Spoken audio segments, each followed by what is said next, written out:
नमस्कार मित्रों, पीसीएस पाठशाला में आप सभी का स्वागत है। उत्तर प्रदेश लेखपाल ग्राम समाज एवं विकास का यह दूसरा टेस्ट सीरीज है और लगातार आपको टेस्ट सीरीज मिलता रहेगा उत्तर प्रदेश लेखपाल का, और इसकी पीडीएफ भी मिलेगी। पीडीएफ अगर आपको चाहिए तो डिस्क्रिप्शन में लिंक है टेलीग्राम का, टेलीग्राम ज्वाइन कर लीजिएगा। जितने भी लोग हमको देख पा रहे हैं, सुन पा रहे हो, पहली बात मैं आप लोग को स्पष्ट कर दूं, अगर आप इस यूट्यूब चैनल पीसीएस पाठशाला को परीक्षा होने तक अगर आपने फॉलो कर लिया तो परीक्षा में 100% सफलता मिलेगा। इसका मैं गारंटी लेता हूँ, 100% गारंटी लेता हूँ। अगर परीक्षा होने तक आपने पीसीएस पाठशाला के यूट्यूब चैनल को फॉलो कर लिया तो परीक्षा में 100% सफलता मिलेगा, क्योंकि यहाँ पर जो मटेरियल उपलब्ध कराए जाते हैं वह रामबाण होंगे, सटीक होंगे आप सभी लोगों के लिए। तो मुझे ज़्यादा कुछ कहना नहीं आता है। परीक्षा होने तक आप बिल्कुल इसे देखते रहें और रोज प्रतिदिन 9 बजे यह आपको टेस्ट मिल जाएगा। प्रतिदिन 9 बजे आपको टेस्ट मिल जाएगा। यहाँ पर देखिए, यहाँ पर लिखा भी है उत्तर प्रदेश लेखपाल डेली 9 बजे यह ऑनलाइन टेस्ट होता है 9 PM पर। परीक्षा होने तक अगर आप हमसे जुड़े रहे तो परिणाम आश्चर्यजनक होंगे, क्योंकि हम आपको देते हैं 3000 प्रश्नों की रामबाण टेस्ट सीरीज और विद पीडीएफ देंगे। पीडीएफ चाहिए तो डिस्क्रिप्शन में लिंक है टेलीग्राम का। प्रतिदिन का टेस्ट सीरीज का पीडीएफ आपको टेलीग्राम में मिलेगा। और यह याद रखिएगा, परीक्षा होने तक अगर आप फॉलो कर लिए तो परीक्षा में 100% सफलता मिलेगा। और मैं पूरे दावे और यकीन के साथ कर सकता हूं,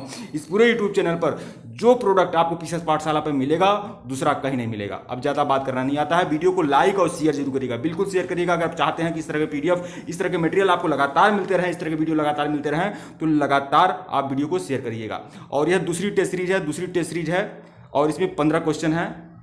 यूपी लेखपाल के 15 क्वेश्चन हैं और 15 प्रश्न जो हैं सारगर्भित व्याख्या के साथ है और सभी ग्राम समाज एवं विकास से संबंधित प्रश्न हैं और सभी प्रश्न महत्वपूर्ण हैं। जितने भी लोग देख पा रहे हैं, सुन पा रहे हो, वीडियो को शेयर कर दीजिए तत्काल और तुरंत शेयर करिए। आइए सीधे प्रश्नों पे आते हैं। टेलीग्राम बिल्कुल ज्वाइन करिएगा। प्रश्न है कि उत्तर प्रदेश मुख्यमंत्री अप्रेंटिसशिप प्रोत्साहन योजना के बारे में निम्नलिखित में से कौन सा कथन सत्य है। ग्राम समाज एवं विकास से संबंधित प्रश्न दे रहा हूं और सभी इंपॉर्टेंट हैं। देखिए, तो कौन सा कथन सत्य है ये आपको बताना है उत्तर प्रदेश मुख्यमंत्री अप्रेंटिसशिप प्रोत्साहन योजना के तहत। तो देखिए, पहला है सरकार ने CMAPS, मतलब इसका मतलब यही होता है उत्तर प्रदेश मुख्यमंत्री अप्रेंटिस प्रोत्साहन योजना, इसका शॉर्ट फॉर्म है। तो CMAPS के लिए 100 करोड़ रुपए की प्रोत्साहन प्रावधान रखा है। तो यह बात सही है। यह जो बात है पहला कहा गया है, तो यह उत्तर प्रदेश अप्रेंटिसशिप प्रोत्साहन योजना जो है, इसमें 100 करोड़ रुपए का प्रावधान रखा है। 100 करोड़ रुपए की यह योजना है। उम्मीदवार को 2500 रुपया प्रति माह वजीफे के रूप में मिलेगा। 2500 रुपया प्रति माह मिलेगा, जिसमें से 1500 जो है आपका केंद्र सरकार देगा और 1000 जो है वह राज्य सरकार देगा। तो यहाँ पर देखिए, वजीफे की कुल राशि में से केंद्र सरकार 1500 रुपया वहन करेगा। तो यह उपयुक्त सभी ऊपर के जितने भी कथन है सब सही है, मतलब चौथा जो विकल्प है वह सही है, सभी बातें सही है। इसका व्याख्या देख लीजिएगा। इसका पूर्ण रूप उत्तर प्रदेश मुख्यमंत्री अप्रेंटिसशिप प्रोत्साहन स्कीम है, मतलब प्रमोशन स्कीम है। इस योजना का बजट क्या है? 100 करोड़ की योजना है, 100 करोड़ रुपए की योजना है। उत्तर प्रदेश सरकार राज्य के युवाओं को नौकरी के लिए प्रशिक्षण प्रदान करेगी। उम्मीदवारों को 2500 रुपया प्रति माह वजीफे के रूप में मिलेगा, जिसमें 1500 रुपया केंद्र सरकार देगी, 1000 जो है राज्य सरकार देगी। तो आप लोगों ने देखा कितना बेहतरीन ढंग से मैंने व्याख्या के माध्यम से आपको समझा दिया है। डिस्क्रिप्शन में लिंक है टेलीग्राम का, टेलीग्राम ज्वाइन कर लेंगे, पीडीएफ टेलीग्राम में मिलेगा। और परीक्षा होने तक अगर आप फॉलो कर लिए तो 100% बोल रहा हूँ परीक्षा में 100% सफलता मिलेगा, क्योंकि पीसीएस पाठशाला आपको जो मटेरियल देता है वह लाजवाब देता है। हम पढ़ाते नहीं हैं, घोल कर पिला देते हैं, ध्यान रखिएगा। उत्तर प्रदेश राज्य में राज्यसभा की सीट कितनी है? तो कितनी राज्यसभा की सीट है? 28 है, 29 है, 30 है या 31 है? तो राज्यसभा की जो सीट है उत्तर प्रदेश में वह है 31 सीटें हैं, कुल 31 सीट है। ये तो आप जानते ही होंगे, नहीं जानते हैं तो बिल्कुल जान लीजिएगा। राज्यसभा की सीट कितनी है? 31। और सभी राज्यों में जहां भी राज्यसभा की सीट है, पूरे 28 राज्यों में सबसे ज़्यादा अगर राज्यसभा की सीट है तो वह उत्तर प्रदेश में ही है, ध्यान रखिएगा। राज्य लोकसभा में 80 सीटों का योगदान है। लोकसभा में कितनी सीटें हैं? 80 सीटें हैं उत्तर प्रदेश में। और राज्यसभा की कितनी सीटें हैं उत्तर प्रदेश में? तो वह है 31 सीट, तो ध्यान रखिएगा। इसकी विधानसभा में कितनी सीट है? विधानसभा में कितनी है? 403। अभी विधानसभा चुनाव होने वाला है, आपको पता है चुनाव होने वाला है बहुत जल्द। तो 403 आपका विधानसभा सीट कितनी है? 403। विधान परिषद में कितनी सीट है? तो 100। तो एक क्वेश्चन में आप यह चारों बातें ध्यान रखिएगा। 31 सीट जो है राज्यसभा में है, 80 सीट जो है लोकसभा में है, 403 जो है विधानसभा में है और विधान परिषद में कितनी सीटें हैं? 100 सीटें हैं। यह चीज ध्यान रखिएगा। अगला प्रश्न देखिएगा, निम्नलिखित में से कौन सा कारक मिट्टी की उर्वरता बनाए रखने में मदद करता है? मिट्टी की उर्वरता बनाए रखने में कौन सा कारक मदद करता है? तो उर्वरकों का प्रयोग, तो यह बिल्कुल सही है, उर्वरकों का प्रयोग मदद करता है। फसलों की खेती को कवर करना, यह भी मदद करता है। और तीसरा ऑप्शन देखिए फसल का चक्रीकरण, तो यह भी आपका सही है। तो कुल मिलाकर उपयुक्त सभी होगा, विकल्प 4 उपयुक्त सभी। इसकी व्याख्या देख लीजिएगा। मृदा उर्वरता से तात्पर्य फसलों को आवश्यक पोषक तत्व प्रदान करने के लिए मिट्टी की क्षमता से है। हम 2 या 2 से अधिक मौसमों के लिए इसे बिना छोड़े मिट्टी की उर्वरता बनाए रख सकते हैं। मृदा उर्वरता 2 प्रकार की होती है, प्राकृतिक या निहित उर्वरता और उपार्जित उर्वरता। एक प्राकृतिक रूप से उर्वर होती है, एक उपार्जित उर्वरता होती है। मिट्टी खनिज गैसों, तरल पदार्थों, कार्बनिक पदार्थों का मिश्रण है। यहाँ मैं जल्दी जल्दी बोल रहा हूँ, लेकिन आपको जब डिस्क्रिप्शन में लिंक है टेलीग्राम पर, टेलीग्राम ज्वाइन कर लेंगे, पीडीएफ आपको टेलीग्राम में मिल जाएगा, वहाँ आप अच्छे से पढ़ लीजिएगा, पूरा व्याख्या अच्छे से पढ़ लीजिएगा। मिट्टी के मूल 3 प्रकार होते हैं, रेत, गाद और चिकनी। मिट्टी में अधिक उर्वर मिलाने से पोषक तत्वों को अवशोषित करने की क्षमता कम हो जाती है। ऐसी स्थिति में जिसके परिणाम स्वरूप फसल की उपज में कमी हो सकती है। तो अगर कृत्रिम तरीके से उर्वरता बढ़ाई जाएगी तो परिणाम स्वरूप फसल की उपज कम हो सकती है और अवशोषित करने की क्षमता कम हो जाती है। गहन फसल के परिणाम स्वरूप मिट्टी के पोषक तत्वों का क्षरण हो सकता है। इस प्रकार फसल की उपज में कमी हो सकती है। अगला प्रश्न देखिएगा, निम्नलिखित में से किस वर्ष में ऑपरेशन फ्लड शुरू किया गया था? बहुत ही मोस्ट इंपॉर्टेंट प्रश्न है, ध्यान रखिएगा। ऑपरेशन फ्लड किस वर्ष शुरू किया गया था? 1970 में, 1860 में, 1990 में या सन 2000 में? ऑपरेशन फ्लड जो शुरू किया गया था बंधुओं, 1970 में शुरू किया गया था। 1970 में, ध्यान रखिएगा, एकदम ध्यान रखिएगा, 1970 में ऑपरेशन फ्लड शुरू किया गया था। इसकी व्याख्या देख लीजिएगा। भारत में 1970 में ऑपरेशन फ्लड शुरू किया गया था। ऑपरेशन फ्लड को भारत में श्वेत क्रांति के रूप में भी जाना जाता है। श्वेत क्रांति कहिए या फिर ऑपरेशन फ्लड कहिए, दोनों बातें एक हैं। 1970 में शुरू किया गया था। डॉक्टर वर्गीज कुरियन को भारत में श्वेत क्रांति का जनक माना जाता है। वर्गीज कुरियन आप जानते हैं, ये श्वेत क्रांति के जनक थे, डॉक्टर वर्गीज कुरियन। तो देखिए इतनी बातें ध्यान रखिएगा। 1970 में ऑपरेशन फ्लड शुरू किया गया था। ऑपरेशन फ्लड को ही श्वेत क्रांति कहते हैं। श्वेत क्रांति के जनक कौन थे? डॉक्टर वर्गीज कुरियन थे। उत्तर प्रदेश डेयरी विकास विभाग के बारे में जानकारी है, तो देखिए 1917 में उत्तर प्रदेश में Katra cooperative milk society Allahabad अस्तित्व में आया था। जो इलाहाबाद के होंगे, जो प्रयागराज में प्रतियोगी परीक्षा की तैयारी कर रहे हैं, वह जानते होंगे कटरा एक कॉलोनी है, वहाँ पर बहुत सारे लोग रहते हैं, तो आप समझते होंगे वहाँ कटरा कोऑपरेटिव मिल्क की सोसाइटी की स्थापना हुई थी 1917 में। तो यह चीज़ ध्यान रखिएगा। 1938 में लखनऊ दुग्ध उत्पादक सहकारी संघ लिमिटेड की स्थापना भी हुई थी, तो यह भी ध्यान रखिएगा। लखनऊ दुग्ध सहकारी उत्पादक सहकारी लिमिटेड की स्थापना कब हुई थी? 1938 में हुई थी। और जो देश का पहला दुग्ध संघ स्थापित किया गया था यहाँ पर। 1962 में static cooperative dairy federation limited का आयोजन किया गया था 1962 में। 1971 में क्या हुआ था? राज्य के 8 जिलों में ऑपरेशन फ्लड शुरू किया गया था। 1970 में ऑपरेशन फ्लड की शुरुआत हुई थी और 1971 में राज्य के 8 जिलों में ऑपरेशन फ्लड शुरू किया गया था 1971 में। तो यह ध्यान रखिएगा। 1938 में क्या हुआ था? लखनऊ दुग्ध उत्पादक सहकारी संघ लिमिटेड की स्थापना हुई थी। 1917 में कटरा दुग्ध सोसाइटी की स्थापना हुई थी जो इलाहाबाद में है। 1962 में static cooperative dairy federation limited की स्थापना हुई थी और 1971 में राज्य के 8 जिलों में ऑपरेशन फ्लड की शुरुआत हुई थी। तो यह चीज़ ध्यान रखिएगा आप लोग। डेयरी विकास ने 1976 में उत्तर प्रदेश दुग्ध अधिनियम पारित किया था। उत्तर प्रदेश दुग्ध अधिनियम कब पारित हुआ था? 1976 में। उत्तर प्रदेश दुग्ध अधिनियम कब पारित हुआ था? 1976 में। तो यह भी ध्यान रखिएगा आप लोग। तो यह जितना भी पॉइंट बताया हूँ सभी इंपॉर्टेंट है, इसे ध्यान रखिएगा और यह आपको बहुत आसानी से याद भी हो जाएगा। 1917 वाला तो बिल्कुल बहुत ही इंपॉर्टेंट है और ध्यान रखिएगा भी। और जो प्रयागराज में तैयारी करते हैं ध्यान रखिएगा, वहाँ कटरा है, कटरा में कटरा कोऑपरेटिव मिल्क सोसाइटी की स्थापना हुई थी 1917 में, ध्यान रखिएगा। 1938 में लखनऊ दूध उत्पादक सहकारी संघ लिमिटेड की स्थापना हुई थी, ध्यान रखिएगा आप लोग।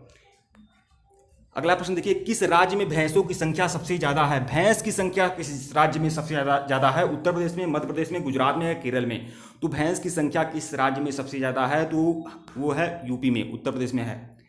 देख लीजिएगा, उत्तर प्रदेश में भैंस की संख्या बड़ी संख्या है। उत्तर प्रदेश भारत का सबसे अधिक दूध देने वाला राज्य है। सबसे ज़्यादा दूध का उत्पादन अगर किसी राज्य में किया जाता है तो वह है अपना उत्तर प्रदेश, और यहाँ भैंस की संख्या सबसे ज़्यादा है। इंपीरियल विभाग के संचालन के पूरक के लिए 1818 में राज्य में नागरिक पशु चिकित्सा विभाग का गठन किया गया था। तो नागरिक पशु चिकित्सा विभाग का गठन कब हुआ था? 1818 में हुआ था। नागरिक पशु चिकित्सा विभाग का गठन हुआ था 1818 में, यूपी में। जिला मेरठ के बाबूगढ़ में मुख्यालय के साथ भूमि रिकॉर्ड और कृषि निदेशक के तहत एक अधीक्षक नियुक्त किया गया था, तो यह भी ध्यान रखिएगा। पशुपालन विभाग की स्थापना कब हुई थी? तो जनवरी 1944 में पशुपालन विभाग की स्थापना हुई थी, ध्यान रखिएगा। 1947-48 में उत्तर प्रदेश के मथुरा में पशु चिकित्सा विज्ञान और पशुपालन महाविद्यालय की स्थापना हुआ था। तो पशुपालन विभाग की स्थापना कब हुई थी? जनवरी 1944 में। और 1947-48 में थोड़ा समय बीत जाता है तो मथुरा में पशु चिकित्सा विज्ञान और पशुपालन महाविद्यालय की स्थापना हुई थी मथुरा में। तो यह ध्यान रखिएगा, मथुरा में मथुरा जानते हैं, मथुरा जो है भगवान श्री कृष्ण जो थे वो मथुरा के ही थे और उन्हें पशु ज़्यादा पसंद थे। वह गैयों को चराया करते थे। तो इस तरह से आप समझ सकते हैं कि पशु चिकित्सा विज्ञान और पशुपालन महाविद्यालय की स्थापना कहाँ की गई थी? मथुरा में 1947-48 में। पशुपालन विभाग की स्थापना कब की गई थी? जनवरी 1944 में।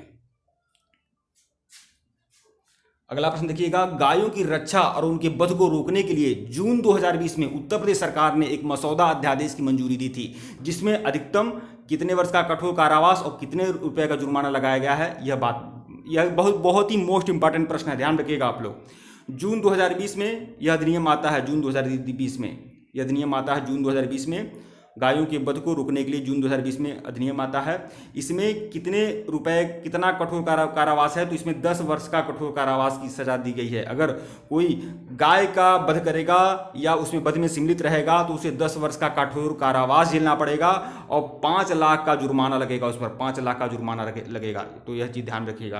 तो 10 वर्ष का कठोर कारावास और 5 लाख तक की जुर्माने का प्रावधान किया गया है।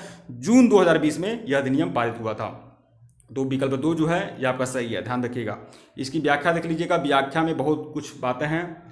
तो देखिए, गायों की रक्षा और उनके वध को रोकने के लिए जून 2020 में उत्तर प्रदेश सरकार ने एक मसौदा अध्यादेश को मंजूरी दी है, जिसमें अधिकतम 10 वर्ष का कठोर कारावास और 5 लाख तक का जुर्माना लगाया गया है। उत्तर प्रदेश में गो हत्या अधिनियम 1955 में पारित किया गया था। देखिए, नियम तो बहुत पहले थे, 1955 में ही उत्तर प्रदेश गो हत्या अधिनियम पारित हुआ था। उत्तर प्रदेश गो हत्या अधिनियम जो है 1955 में पारित हुआ था, लेकिन उसे और कठोर बनाया गया और उसमें बहुत कुछ प्रावधान शामिल किए गए थे जून 2020 में। तो उत्तर प्रदेश गो हत्या अधिनियम जो है 1955 में पारित किया गया था। इसे 6 जनवरी 1956 को राज्य में लागू किया गया। लागू कब किया गया था? 6 जनवरी 1956 को। अधिनियम 1958, देखिए परिवर्तन कब कब किया गया था? 1958 में परिवर्तन किया गया था, 1961 में, 1979 में, सन 2002 में संशोधन किया गया था इस अधिनियम में। 1964 और 1979 में नियमों में भी संशोधन किया गया था। तो इस वर्ष तक संशोधन हुआ था, 58 में, 61 में, 79 में, सन 2002 में। यह इतना इंपॉर्टेंट नहीं है, बस इतना ध्यान रखिएगा कि जून 2020 में यह अधिनियम फिर से लाया गया कुछ प्रावधानों के साथ। 10 वर्ष की कठोर कारावास की बात की गई है और 5 लाख रुपया तक का जुर्माना की बात की गई है। उत्तर प्रदेश गो हत्या अधिनियम जो है 1955 में पारित किया गया था। लागू कब हुआ था? 6 जनवरी 1956 को लागू हुआ था। कुछ महत्वपूर्ण परिवर्तन हुए थे, संशोधन हुए थे 1958 में, 1961 में और 1979 में, यह ध्यान रखिएगा। कामधेनु योजना उत्तर प्रदेश में सन 2013 में शुरू की गई थी। कामधेनु योजना 2013 में शुरू की गई थी उत्तर प्रदेश में, यह भी चीज ध्यान रखिएगा आप लोग। अगला प्रश्न देखिएगा, उत्तर प्रदेश में पशु चिकित्सा अस्पताल है। पशु चिकित्सा अस्पताल उत्तर प्रदेश में कितने हैं? कितने पशु चिकित्सा अस्पताल हैं उत्तर प्रदेश में? 2200 हैं, 1800 हैं, 1600 हैं या फिर 1000 हैं? तो उत्तर प्रदेश में पशु चिकित्सा अस्पताल जो हैं वह 2200 हैं, ध्यान रखिएगा। 2200 पशु चिकित्सा अस्पताल हैं उत्तर प्रदेश में। इसकी व्याख्या देख लीजिएगा, उत्तर प्रदेश में 2200 पशु चिकित्सालय हैं। उत्तर प्रदेश पशु चिकित्सा परिषद एक संवैधानिक निकाय है। उत्तर प्रदेश राज्य ने 6 जुलाई 1991 को भारतीय पशु चिकित्सा परिषद अधिनियम 1984 को अपनाया था। तो भारतीय पशु चिकित्सा परिषद अधिनियम बना था 1984 को, अपनाया गया था 6 जुलाई 1991 को, ध्यान रखिएगा। भारतीय पशु चिकित्सा परिषद अधिनियम 1984 को अपनाया गया था 6 जुलाई 1991 को। और कितने पशु चिकित्सालय हैं यूपी में? तो 2200 पशु चिकित्सालय हैं, ध्यान रखिएगा। पशुपालन विभाग की स्थापना कब की गई थी? जनवरी 1944 में की गई थी, यह पहले भी बताया हूँ, तो यह ध्यान रखिएगा आप लोग। तो निम्नलिखित विषयों को पशुपालन विभाग से निपटाया गया है। पशुपालन विभाग से क्या क्या निपटाया जाता है वह सब देख लें। यही सब निपटाया किया जाता है, यही कार्य होते हैं पशुपालन विभाग के। मवेशी प्रजनन, मवेशी फार्म, पशुपालन विपणन, पोल्ट्री फार्म, पोल्ट्री विकास, मवेशी शो और प्रदर्शनियाँ, भेड़ और बकरी का प्रजनन, तो यह सब होता है। किस राज्य में पशुधन की संख्या सबसे ज़्यादा है?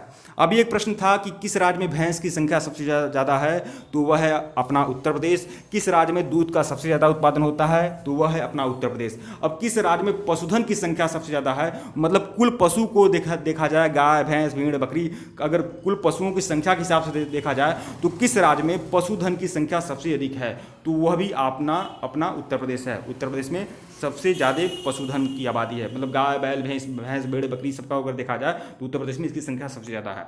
इसकी व्याख्या देख लीजिएगा, उत्तर प्रदेश में पशुधन की संख्या सबसे अधिक है। पशुपालन और डेयरी विभाग द्वारा जारी 20वीं पशुधन जनगणना के अंतिम आंकड़ों में दिखाया गया है कि 2012 में पशुधन आबादी 4.6% से बढ़कर 535.78 मिलियन तक हो गई है। तो इतना मिलियन पशुधन आबादी है उत्तर प्रदेश में, 535.78 मिलियन। तो ध्यान रखिएगा। और यह कौन सी जनगणना की गई है? 20वीं पशुधन जनगणना की गई है। उत्तर प्रदेश में 67.8 मिलियन पशुधन हैं। इतना पशुधन है, इतने पशु हैं उत्तर प्रदेश में, मतलब गाय बैल भैंस भेड़ बकरी जो भी दुधारू गाय हैं, दुधारू पशु हैं, उनकी बात की गई है। तो 67.8 मिलियन पशुधन है उत्तर प्रदेश में। यह उतना इंपॉर्टेंट नहीं है, लेकिन बस यह ध्यान रखिएगा, उत्तर प्रदेश में सबसे ज़्यादा पशुधन आबादी है उत्तर प्रदेश में। उत्तर प्रदेश के बाद किसका पशुधन आबादी में स्थान है? तो वह है राजस्थान। वहाँ पर 56.8 मिलियन पशुधन है, जबकि उत्तर प्रदेश में 67.8 मिलियन पशुधन है।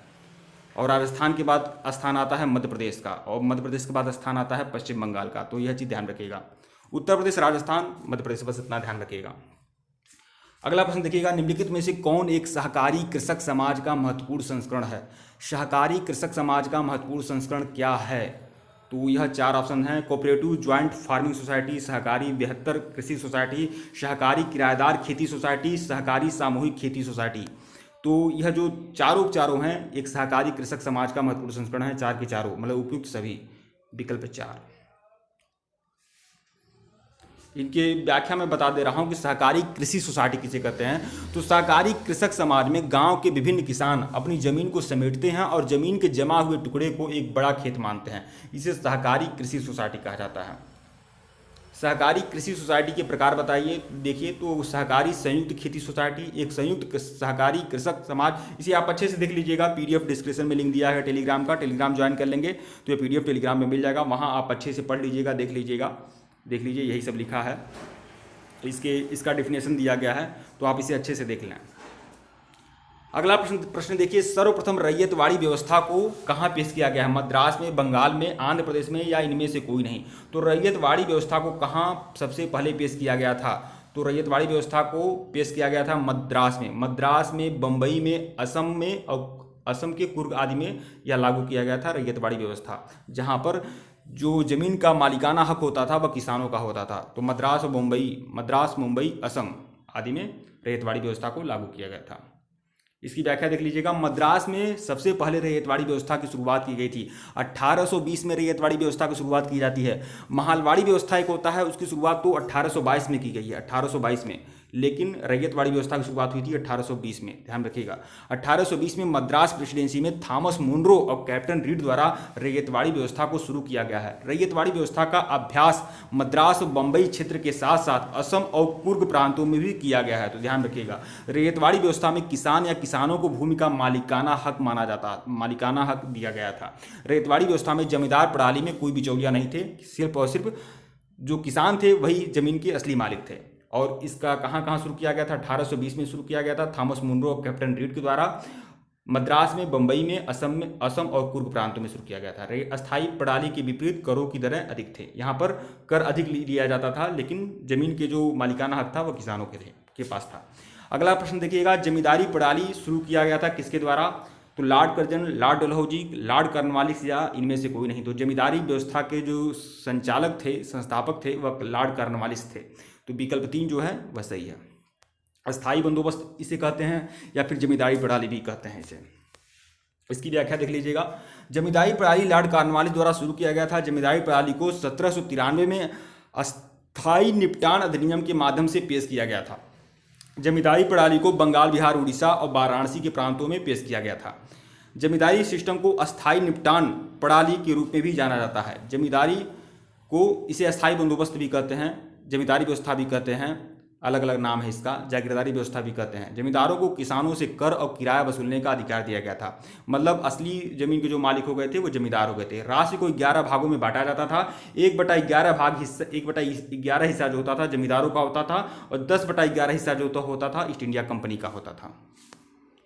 अगला प्रश्न देखिएगा, निम्न में से किस योजना का नाम बदलकर दीनदयाल अंत्योदय योजना रखा गया है? तो राष्ट्रीय ग्रामीण आजीविका मिशन का नाम बदलकर दीनदयाल अंत्योदय योजना रखा गया है। तो ध्यान में रखिएगा, यह पुरानी योजना है राष्ट्रीय ग्रामीण आजीविका मिशन, इसी का नाम बदलकर दीनदयाल अंत्योदय योजना रखा गया है।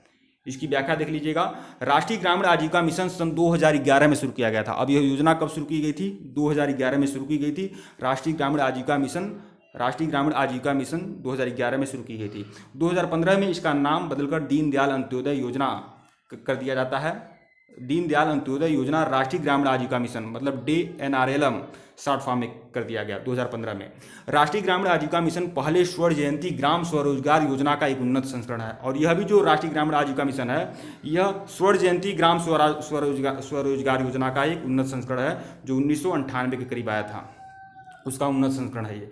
कार्यक्रम विश्व बैंक द्वारा आंशिक रूप से समर्थित है। इसका उद्देश्य ग्रामीण गरीबों को अस्थायी आजीविका के माध्यम से अपनी घरेलू आय बढ़ाने में सक्षम बनाना है। इस योजना की शुरुआत स्वयं सहायता समूहों के माध्यम से 7 करोड़ ग्रामीण परिवारों को कवर करने के एजेंडे के साथ हुआ है।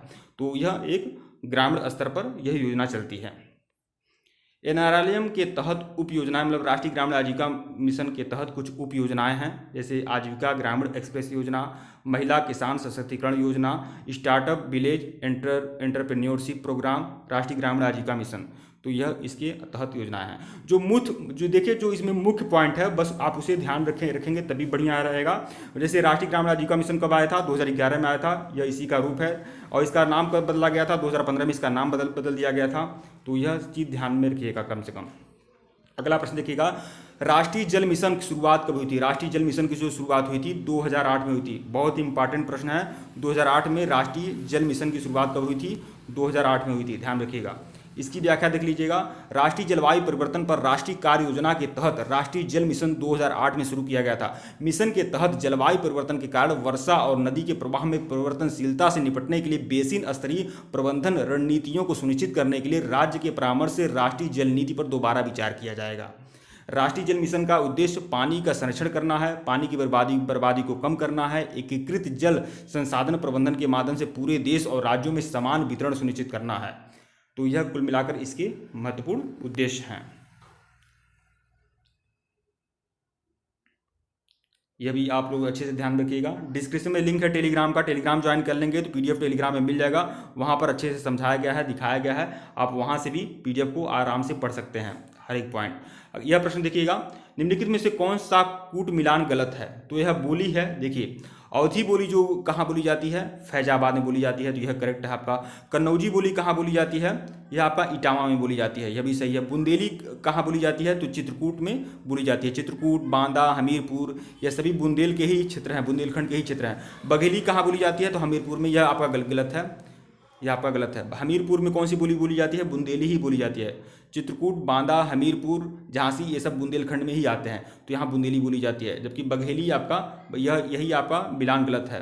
तो कौन सा मिलान गलत है? तो चौथा मिलान, केवल 4 जो है आपका गलत है, विकल्प 1। इसकी व्याख्या देख लीजिएगा, हमीरपुर में बुंदेली बोली जाती है, अवधी फैजाबाद में बोला जाता है, कन्नौजी कहाँ बोला जाता है? इटावा में बोला जाता है। बुंदेली कहाँ बोला जाता है? चित्रकूट में बोला जाता है। बघेली, रीवा, सतना, देखिए बघेली कहाँ बोला जाता है? अब देखिए बघेली कहाँ बोला जाता है? तो बघेली जो बोला जाता है रीवा में बोला जाता है। रीवा और सतना यह मध्य प्रदेश में पड़ते हैं और बुंदेलखंड के क्षेत्र में है। बुंदेलखंड का कुछ हिस्सा उत्तर प्रदेश में भी पड़ता है और बुंदेलखंड का कुछ हिस्सा मध्य प्रदेश में भी पड़ता है। तो रीवा और सतना जो है बुंदेलखंड के ही हिस्से हैं जहाँ बघेली बोली जाती है।